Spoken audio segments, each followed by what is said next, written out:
which 5 Italian movies do you say like, those are so good, everybody should watch them? Okay, I start with the oldest one.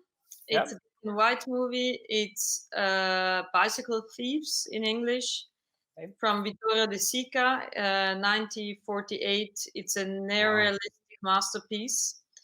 Really, it's one of the movies, like Dolce Vita, I guess. But I really think it's yeah, okay. It's certainly a movie for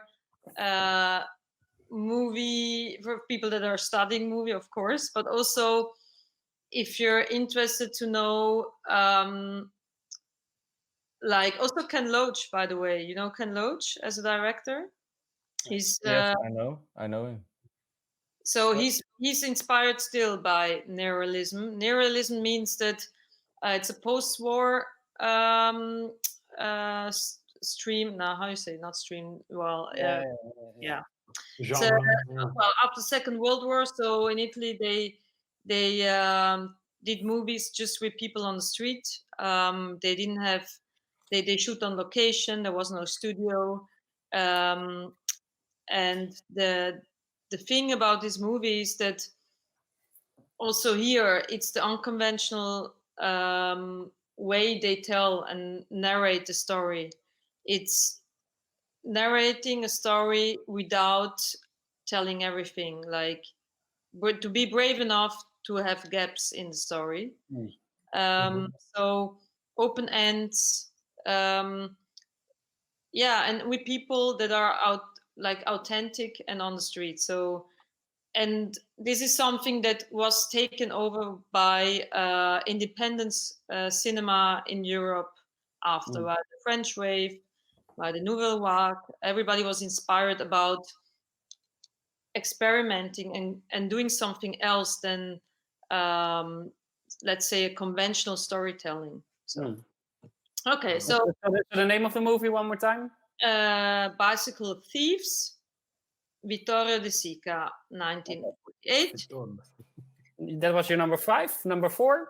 Number 4 is actually I recommend 3, but let's put it. It's the trilogy of Antonioni. I already told before. You should watch L'Avventura, La Notte, and Il Deserto Rosso. In English, I think it's probably Adventure, The Night, and the Red Desert. It's his most artistic and elaborated work, where you can see that colors and places are, well, stunning visual compositions that tell story about the protagonists in a psychological milieu, and yeah, it's. I really. Do you need to read about it before? Is it wise to read about it before you start watching them, to understand maybe more the concept or the time frame, or? Well, it's still the 60s. Yeah, it could be interesting to read, of course, about Italy in the 60s. Industrialism, because that's one of the topics. But, well, if you have seen this, the record with the International Movie Friends, I think you're prepared to go.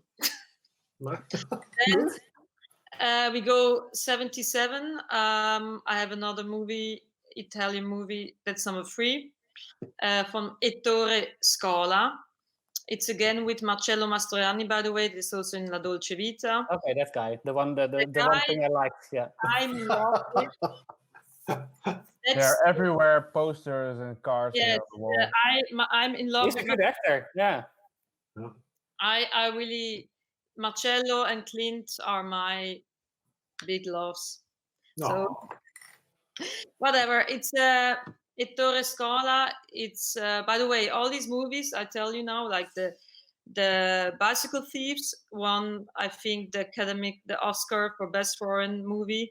Also, La Giornata Particolare also won the best foreign movie Oscars. And there is also Sofia Loren in it. So there you have 2 big stars. Whoa. And it's about, we're talking about fascism. It's a really simple story about 2 people and it's modern because he has a really progressive view on the women and the role of the women already in that time, and also he's having his kind of let's say note on homosexuality, and that's all wrapped up in a really touching story, and this in 1977 in Italy. So it was really progressive how he told this story, and it's really touching. So yeah, so that's number 3. My number 4 is we're going now. Yes, Right? Number We're going up, right? Yeah. yes. It's Giuseppe Tornatore. Kuhn has already seen Yes. Il Nuovo Cinema Paradiso. Well, this is a movie. Everybody that loves movies should see this movie because it's about the love for movies in the movie. Yeah, cool.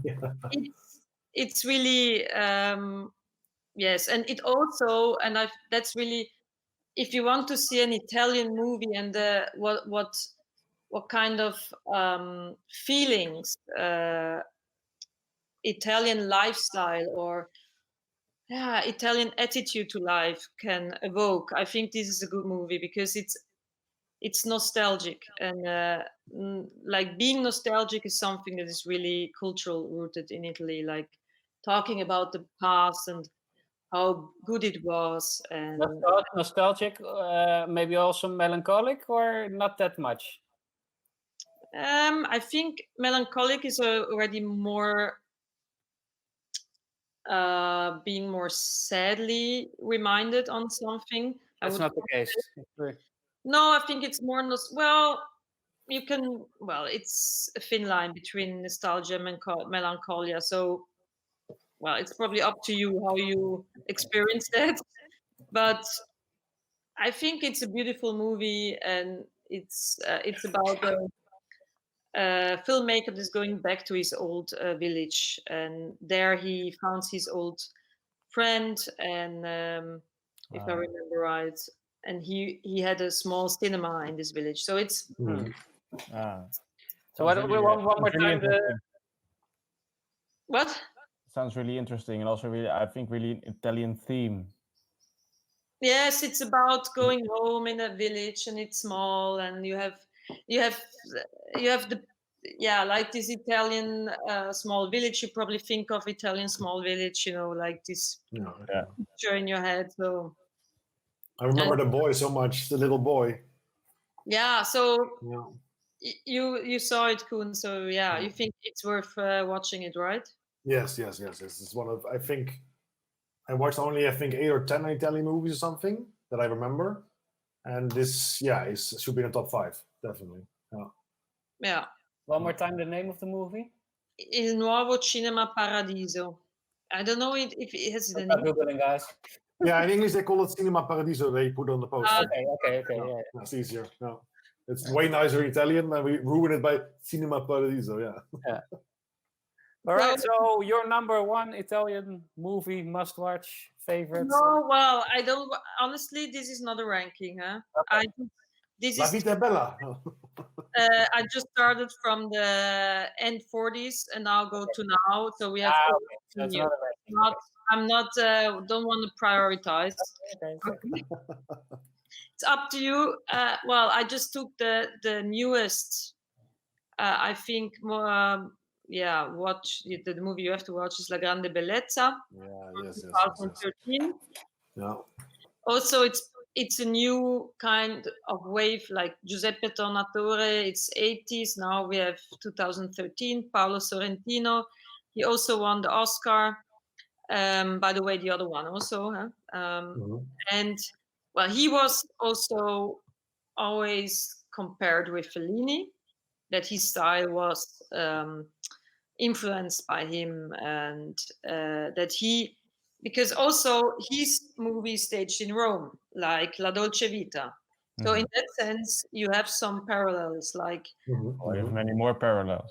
yes, also the society he's showing and focusing on is the same, and it's also about this hedonistic lifestyle. So Yeah, Yeah. yeah, And the absurdistic visual elements of the big animals.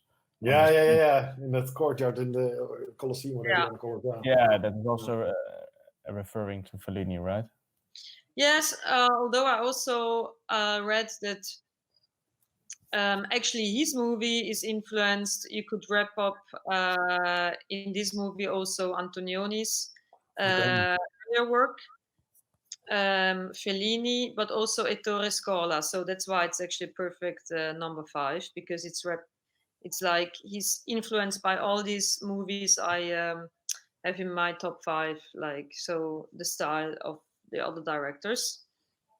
Yeah. So and I think it's I think it's a beautiful movie. It's well, pictures, composition, and dialogue. You have actually kind of a lot of dialogue, I would say. Yeah. And you have also this, you have a little bit of this Fellinesque, I think, sometimes in it. Like, it's not Fellini, of course, but something magic or something bizarre, a little bit absurd. If you like movies and you want to know more and other opinions and get more inspiration for what to watch, then subscribe to this channel so we can get you more inspired.